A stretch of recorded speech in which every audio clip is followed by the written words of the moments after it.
In the vast skies of modern warfare, one aircraft has become a legend. Sleek, agile, lethal. The F-16 Fighting Falcon. Known to its pilots as the Viper, this jet is more than just an airplane. It's a symbol of American air power, innovation, and dominance. Since its introduction in the late 1970s, the F-16 has become one of the most widely used fighter jets in the world, serving in the air forces of over 25 nations, flying countless missions, and shaping the outcome of conflicts across decades. Today, on Armory Unveiled, we take you on a 10-minute journey into the world of the F-16. We'll uncover its origins, its revolutionary design, its combat history, its global operators, and its place in the skies today. Buckle up, because this is the story of a fighter jet that changed everything. The story of the F-16 begins in the early 1970s, during the Cold War. The United States Air Force had invested heavily in large, complex, and expensive fighters like the F-111 and the F-15 Eagle. But some engineers and pilots argued that the Air Force needed something different, a lightweight, affordable fighter that emphasized agility and pilot visibility. This vision came to life in what was called the Lightweight Fighter Program. Two prototypes were built, the YF-16, designed by General Dynamics, and the YF-17, designed by Northrop. On January 20th, 1974, the YF-16 took its first flight, accidentally. During a high-speed taxi test, the jet lifted into the air unexpectedly. The pilot, Phil Ostreicher, had to take off and fly for 6 minutes before landing safely. That unplanned flight showed just how responsive the jet was and marked the birth of the F-16. General Dynamics' YF-16 won the competition and production began. By 1978, the first F-16s were delivered to the U.S. Air Force. A new era of aerial aviation had begun. What made the F-16 revolutionary? For starters, its design philosophy was unlike anything before it. The F-16 was the first production fighter jet to feature a relaxed static stability design, meaning it was deliberately aerodynamically unstable. Why? Because instability equals agility. This design allowed the F-16 to turn tighter, roll faster, and outmaneuver opponents. But instability required something new: fly-by-wire controls. Instead of direct mechanical linkages between the pilot and control surfaces, the F-16 used electronic signals and computers to keep the aircraft stable. It was one of the first fighters in history to do so. The cockpit was also revolutionary. The pilot sat on a reclined seat at 30 degrees, helping withstand high G-forces. A frameless bubble canopy offered nearly unobstructed visibility.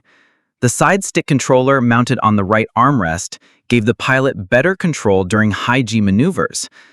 This was a jet designed around the pilot, a fighter where man and machine were one. As for performance, the F-16 could reach speeds over Mach 2 with a range exceeding 2,600 miles with drop tanks. Its single Pratt & Whitney F-100 turbofan engine provided incredible thrust-to-weight ratio, making it a powerhouse in aerial combat. The F-16 was built to be a true multi-role fighter. It carries a wide variety of weapons, like air-to-air missiles like the AIM-9 Sidewinder and AIM-120 AMRAAM, precision-guided bombs, anti-ship missiles, and even nuclear payloads. At its core, the F-16 is also armed with a 20mm Molden Vulcan rotary cannon capable of spitting out 6,000 rounds per minute. Over time, the jet has been continuously upgraded. Modern F-16s are equipped with advanced radar systems like the ANP APG-83 Sabre RAS, helmet-mounted cueing systems, and state-of-the-art targeting pods. These upgrades ensure the Falcon remains lethal even against modern threats. This flexibility is why the F-16 is called a multi-role fighter. Whether it's air superiority, close air support, suppression of enemy air defenses, or reconnaissance, the Falcon can do it all. From the 1980s to today, the F-16 has seen action in countless conflicts. During Operation Desert Storm in 1991, F-16s flew thousands of sorties against Iraqi forces, striking tanks, missile sites, and command centers. In the Balkans during the 1990s, F-16s enforced no-fly zones and engaged enemy aircraft. In 1999, during Operation Allied Force in Kosovo, an F-16 shot down a MiG-29. In Afghanistan and Iraq after 9/11, F-16s carried out close air support missions for troops on the ground, precision strikes against insurgents, and patrols over hostile skies. Perhaps no country has used the F-16 more in combat than Israel. Since the early 1980s, Israeli F-16s have carried out daring operations, from bombing a nuclear reactor in Iraq in 1981 to battling adversaries in Lebanon and Gaza. The F-16's combat record is long, complex, and filled with both victories and lessons learned. But one thing is clear: it has proven itself again and again as one of the most dependable fighters ever built. More than 4,600 F-16s have been built, making it one of the most produced fighter aircraft in history. Beyond the United States, dozens of nations fly the Falcon. NATO allies like Belgium, Denmark, and the Netherlands were some of the first international operators.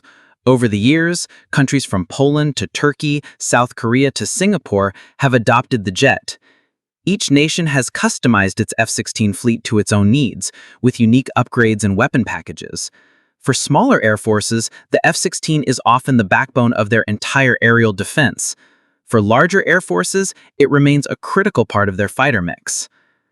Even today, decades after its first flight, the F-16 is still being produced thanks to continuous demand from nations seeking a proven, versatile fighter at a fraction of the cost of newer jets like the F-35.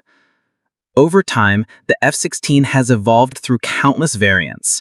The F-16A and B were the earliest versions. The F-16C and D introduced better avionics, radar, and expanded weapon capability. Specialized versions like the F-16I or Sufa in Israel and the F-16EF Desert Falcon in the UAE added unique systems tailored for specific missions. The latest generation, known as the F-16V or Viper, features advanced avionics, an AESA radar, and compatibility with the latest precision weapons. This modernization ensures the F-16 remains relevant even in the age of stealth fighters. Lockheed Martin, who took over from General Dynamics, continues to market the F-16V to nations that cannot afford or do not need the F-35. With upgrades, the Fighting Falcon could serve well into the 2040s. So what is the legacy of the F-16 Fighting Falcon? It is the story of a jet that redefined fighter design, a jet that gave nations an affordable yet powerful option for air power, a jet that has fought in wars across the globe, proving itself in the heat of battle time and again. Even today, as stealth fighters like the F-35 and F-22 dominate headlines, the F-16 is still flying missions, still defending skies, and still evolving with new upgrades. Few aircraft in history can claim such longevity, versatility, and impact.